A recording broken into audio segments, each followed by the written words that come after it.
রবিবারের মিনি ব্লগে সবাইকে স্বাগত জানাই। রবিবার মানেই তো একটু স্পেশাল খাওয়া দাওয়া।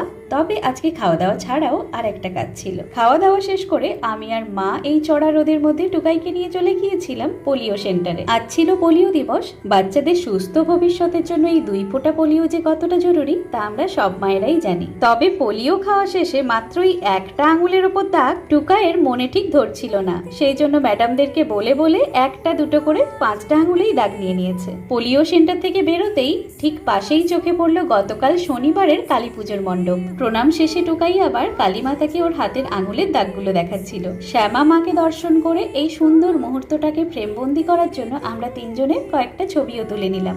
আর উল্টো দিকে এই গরু মহাশয় এই সুযোগটাকে নিশ্চিন্তেই কাজে লাগাচ্ছে। ব্যাস পোলিও খাওয়ানোর কাজ সেরে মায়ের আশীর্বাদ মাথায় নিয়ে আমরা বাড়ির পথে রওনা দিলাম। রবিবারের দুপুরটা ঠিক এভাবেই কেটেছে।